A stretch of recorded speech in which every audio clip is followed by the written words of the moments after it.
Hello, welcome back to American English Podcast channel.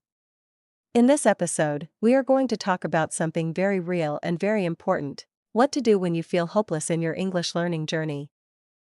If you feel tired, stuck, or ready to give up, this episode is for you. Let's be honest. Every English learner experiences moments when they feel like nothing is working. You study words but forget them. You try to speak, but no words come out. You listen to native speakers, and everything sounds too fast, too difficult, too impossible. And slowly, a small voice inside your mind says, maybe English is not for me. But let me tell you a story, not a perfect story, not a fantasy, but a real story that many people live every single day. There was a girl named Sarah. She dreamed of speaking English fluently. She imagined traveling, meeting new people, watching movies without subtitles, and getting a better job. At the beginning, everything felt exciting. She bought books, downloaded apps, watched videos, and learned new words every day. But after some time, the excitement disappeared. Learning became slow. Words didn't stay in her memory. Grammar felt confusing. Speaking felt scary. Listening felt impossible. One night, she closed her book and said, "I'm tired. I'm not improving. I'm done." But that night something important happened. She realized she had two choices. 1. Give up and stay the same. Or 2. Continue and become the person she wanted to be. And she chose the second one, not because she was strong, but because she was tired of feeling weak. She didn't want to live her whole life wondering who she could be. So she changed her approach. She stopped studying like a robot. She stopped comparing herself to others. She stopped expecting fast results. She decided to learn like a human, slowly, naturally, patiently. And this is where everything began to change. If you feel hopeless, here's the truth nobody tells you. 1. English does not grow in a straight line. Sometimes you feel fast progress, sometimes nothing happens for weeks. But silence does not mean failure. Your brain is learning quietly, building connections you can't see yet. 2. Feeling hopeless means you are close to a breakthrough. Every learner hits a wall, and right behind that wall, improvement is waiting for you.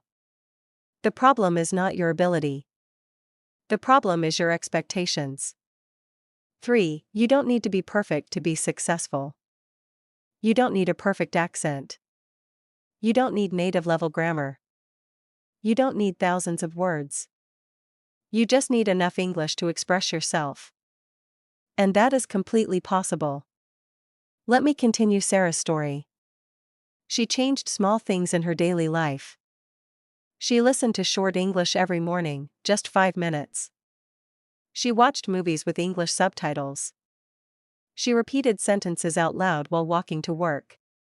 She stopped memorizing long lists of vocabulary and focused on phrases. She practiced speaking with her phone, recording simple sentences. Day by day, her confidence grew, slowly, but surely. One day, something incredible happened. A tourist asked her for help in a coffee shop. She didn't panic. She didn't freeze. She answered clearly and naturally. It was a small moment. But for her, it felt like a victory. A sign that she was changing.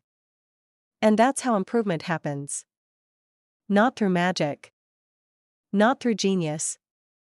But through small, consistent, imperfect steps. If you feel like giving up, listen to this carefully. You are not failing. You are growing. You are learning a completely new language, a new world. That requires time, mistakes, confusion, repetition, and patience. No one becomes fluent in a few months. Even natives needed years to learn their own language. Why should you expect yourself to do it faster?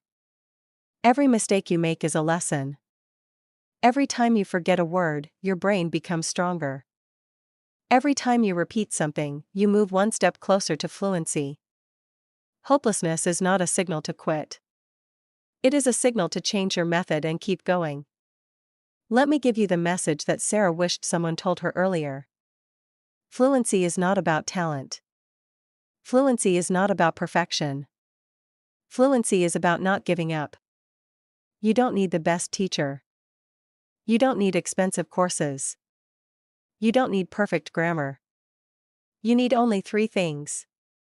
1. Patience. 2. Consistency. 3. Belief in yourself. Even if that belief is only 1%, it's enough. Because 1% belief repeated every day becomes confidence. A few powerful truths to remember. You can speak English. You can understand movies. You can communicate with native speakers.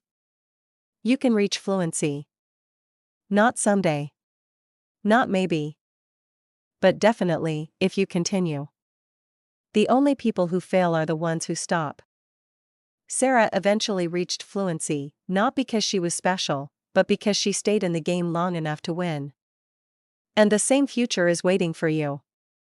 So if you feel hopeless today, let this be your sign to keep going. Not fast. Not perfectly. Just consistently. One step at a time.